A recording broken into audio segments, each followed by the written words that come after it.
Добрый день. Сегодня у меня ремонт блока питания. Очень сложный. Можно сказать, наиболее сложный. Ну, еще не закончен, поэтому сложно сказать, наиболее или не наиболее. Модель CTG 580P. Значит, до меня его ремонтировали. Ремонтировал какой-то, мастер. Мастер этот вытворил удивительную шалость. Вот тут вот стоят предварительные транзисторы канала силового. Он взял их, поменял местами. Два. Что получилось? На осциллографе был перезапуск дежурки, так называемая. Дежурка здесь вот на такой миниатюрненькой микросхеме. RT7731 называется. Ну и в ходе этих всех измерений, экспериментов, просто у меня, знаете, удивление было выше крыши, когда я это видел. Кончилось тем, что выпаял я микросхему шим-модулятора, и все начало работать. Потом впаял микросхему другую, то же самое продолжилось. Думал, микросхема с ума сошла. Потом отпаял резистор, здесь есть, который отключает питание все от дежурки. Сразу стало понятно, что проблема где-то здесь. Нашел я эти транзисторы неправильно напаянные, перепаял их как надо. Не суть важно. В ходе этих всех экспериментов у меня накрылась эта микросхема. Вот. То ли она уже была подбитая жизнью, то ли накрылась. Заказал я этих микросхем, они ехали там некоторое время. Вот сейчас я возьму ее, поменяю. Значит, перепаял я микросхему, ничего не появилось. Начал я изучать это дело внимательно. Вот смотрите, есть у меня напряжение, на почти разряженном сетевом конденсаторе. Посмотрел, вообще никакой жизни нету, то есть на затворе транзистора 0, то есть на истоке ничего нету, то есть, пусто. После этого начал анализировать схему. Схема питания дежурки этого блока такова, что подается напряжение через резистор R1, 2,2 Ома, вот он здесь напаянный. Не суть важно, он включен между плюсом, то есть между 380 вольтами, на данный момент остаток там какой-то после разрядки остался. И вот это вот напряжение, и вот через этот резистор оно идет дальше, то есть на обмотку трансформатора и на питание микросхемы и так далее. Здесь, то есть 0, то есть, грубо говоря, можно сказать, что этот резистор в обрыве. Так, проверяя этот резистор, ничего нету. Видно, что. Так, нашел я резистор 2,2 Ома, выпаянный. Так, перепаял я этот резистор, вот такой вот сигнал. Вот. Это на выходе уже трансформатора. Вот. То есть я уже, можно быть уверенным, что там 5 вольт на выходе есть. Вот, на дежурке. Попробую я запустить блок. Вдруг заработает. Не запускается блок. Он должен был бы мигнуть, но никакого мигания нету. Значит, я продолжаю эпопею с этим блоком. Была следующая ситуация. Замыкалась дежурка. Я это ликвидировал. Дежурка появилась, но блок не запускался. Вот. Оказалось, что АПФЦ не работает схема. То есть, подал я вольт-добавку на вход, который контролирует выходное напряжение на конденсаторе. То есть, искусственно, виртуально его поднял для микросхемы шим-контролера. И все запустилось. Вот. Естественно, здесь было 290 вольт. У меня в сети чуть меньше, чем 220. Должно быть 309. Не суть важно. Суть важно, что АПФЦ транзистор не работал. Оказалось чего? Оказалось, что какой-то нехороший человек, видите, диодик это АПФЦ выпрямительный, он его запаял здесь так, то ножка доходила до платы до самой. И не было видно, что нету контакта, понимаете? То есть диод нормальный. Видно, когда выпаивали, впаивали вот эту вот радиатор, а я его не трогал, это до меня происходило, предыдущий ремонтник. Первое же включение показало, что все работает. Значит, вот такой красивый транзистор я нашел, ну, чтобы было понятно сравнительно. Да? 2160C3, по-моему. Сейчас его поставлю на радиатор, чтобы не было сюрпризов под нагрузкой у меня. То есть поставлю нагрузочку 150 Вт, потом 300 Вт. Грелый, блин. И посмотрим, чтобы оно заработало под нагрузкой. А после этого можно считать, что все окей. Так, значит, с нагрузкой надо еще сюда залезть в это все. Все тут порнография. Так, значит, нагрузка. Вот она. Ага. Запустилась с 400 ваттами. Вот. Если дать чуть-чуть больше нагрузку, лампы опять мигают. Это особенность поведения АПФЦ такая. То есть, в принципе, с нагрузкой включается. Можно ставить предохранитель на место лампочки, которая у меня до сих пор стоит. Вот. И проверять под нагрузкой. Ну, предварительно я покажу осциллограммы, которые тут есть. Покажу осциллограммы без нагрузки. Развертка 5 вольт. Без нагрузки, то есть 15 ватт нагрузки. Что у нас есть на базах транзисторов АПФЦ. Вот такая вот красота. Так, стану я на базу АПФЦ. Это 9-й вывод микросхемы 6805А. Вот оно в реальном времени, что происходит. То есть видно, пачки летят. Окей, значит, это что касаемо АПФЦ канала. На шим-контролеры, ну, что-то видите, похоже на шим-контролеры, на шим-выходе контролера. Это без нагрузки. Если включить нагрузку, там заполнение должно измениться, конечно, жеж. Вот. Ну, не суть важно. Главное, что вы видите, размах там, ну, хороший размах достаточно. Где-то 12-13 вольт размах на шим-выводе. Значит, что у меня есть на токоизмерительном выводе? Это у меня второй вывод. Сейчас скажу. Так, это 5-й вывод микросхемы 6805 к ВБ. Это подключено. ВБ это у нас выход 380 вольт. То есть здесь где-то у нас 2,8 вольта на этом выводе стабильно. Вот. То есть два резистора по 1,5 мегаома включено. Значит, теперь что на конденсаторе есть? Значит, сопоставлю я еще здесь тестерок рядом. На сетевом конденсаторе померяем, то есть на выпрямительном. Там где-то должно быть 380 вольт. Так, 382 вольта. То есть можно обойти АПФЦ, я уже говорил, взять, включить его при 280, эту всю схему. Сейчас покажу как. Сейчас оно разрядится. То есть нужно резистор 3,3 мегаома, по-моему, если я не ошибаюсь.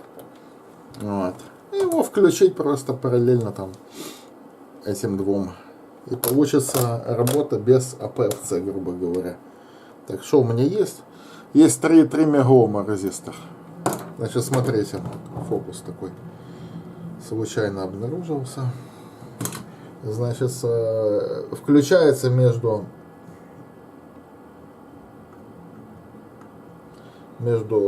плюсом, там где оно только измерительный, и параллельно этим резистором. То есть после этого включаю и АПФЦ. Все будет работать, но АПФЦ не будет запускаться. Это значит, вставим на 300 вольт. Видите, при 280 вольтах все работает. Единственное, что PowerGood не выдается. Вот. Все остальное нормально. Напряжение в норме. Вот так можно без АПФЦ запустить этот блок питания. Еще раз забираю резистор. Включаю. PowerGood выдался 330. Ну, пикает там, у меня второй канал 12 вольт не задействован. Видите, 385 вольт.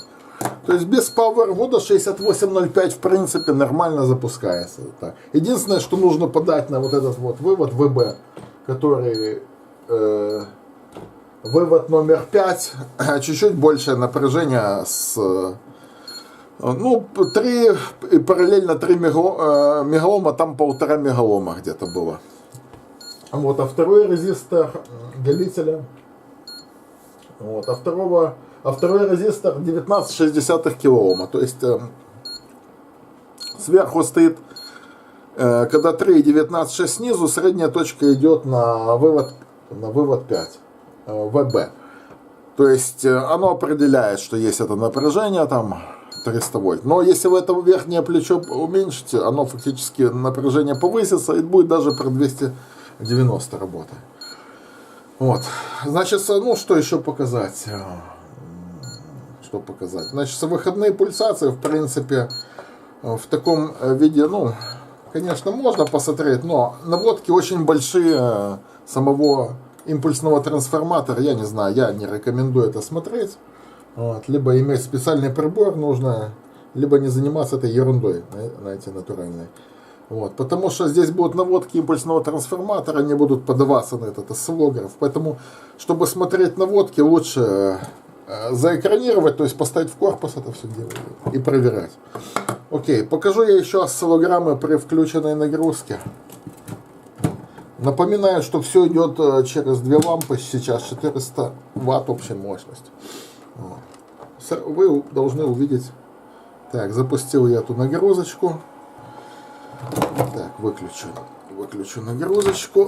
Ой, неудобный осциллограф без ножки. Совершенно неудобный, но ничего. Значит, так. Что у нас есть на ШИМ? Что у нас на ПФЦ есть? Вы видите, заполнение значительно улучшилось. То есть значительно выше. Практически все заполнено. Так, выключаю. Так, и смотрим на базах ШИМ.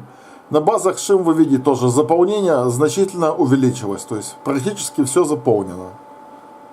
Вот и все. То есть видно, что заполнение этих импульсов ШИМ-контроллера, ну, от нагрузки зависит. Было бы странно, если бы оно было бы по-другому. Ага. Еще включу нагрузочку и покажу вам, сколько вольтаж какой при работе с нагрузкой. Так, значит, на сетевом конденсаторе. То есть на конденсаторе фильтра. То есть без нагрузки вы помните, сколько было? 380 где-то. Так, включаем.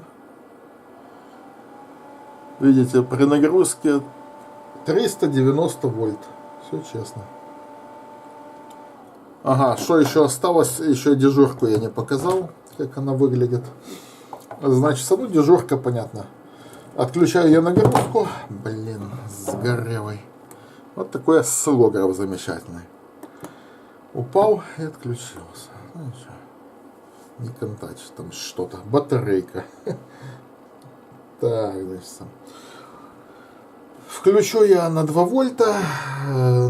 Дежурка в этом блоке питания грамотно сделана. Она через резистор включена 10 Ом. То есть, если резистор выпаять, резистор с той стороны in the hole, то есть стоит. Можно посмотреть, что там происходит. Имеется в виду внутренняя дежурка блока питания. Есть две дежурки. Та, что идет на этот разъем 5-вольтовая, и 17 вольт где-то, которая внутренняя. Значит, включаю блок питания. Вот есть 16,4 вольта дежурка внутренняя. Так. Что еще показать? В принципе, можно посмотреть, что на транзисторе здесь делается дежурка.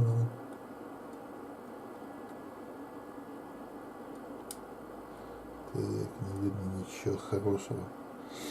Ну, видно, есть одиночные импульсы на транзисторе. То есть, ну как, дежурка не задействована сейчас. То есть, у нее там нагрузки нету. Вот она единичными импульсами подкачивает этот выход.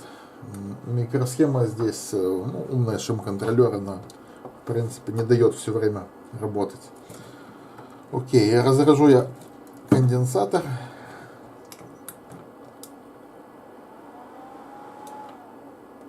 Сетевой. И буду собирать блок питания. А дальше уже проверю пульсации.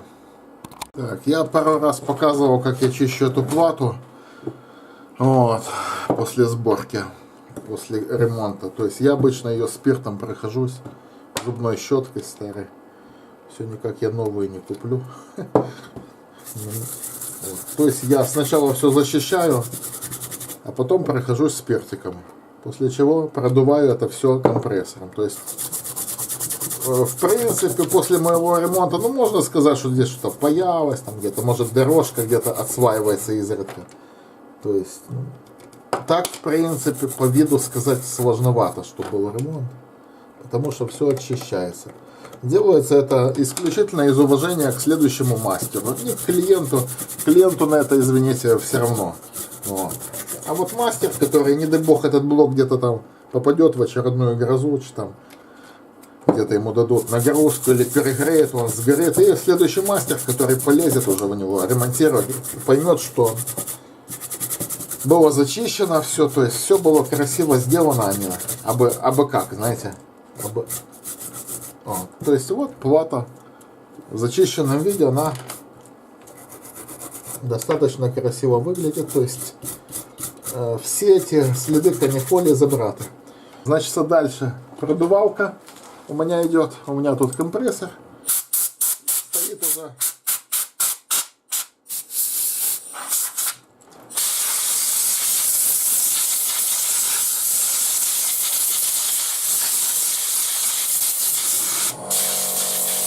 Значит, пульсация где-то тут 240 милливольт. Я заморожу, чтобы не греть. Это на 12-вольтовом канале. Вот. Максимально 248, минимально минус 224. То есть пик-то-пик тут тоже какой-то 320 милливольт, а допускается 600. То есть пульсация в 2 раза меньше, чем можно на 12-вольтовом канале. Вот, значит, так, теперь 5-вольтовый бы словить как-то. 5-вольтовый это красный провод. Так, вот 5-вольтовый канал. Замораживаю его. Что мы имеем? Имеем мы вот пульсация 72 милливольта. То есть 1% там 50, 10% 50 500 милливольт, да? 50% 250 милливольт. Пульсации на номинальном 5-вольтовом вы видите. То есть. Большое спасибо, что были со мной на канале, смотрели эти видео. Ну, до новых встреч, до свидания.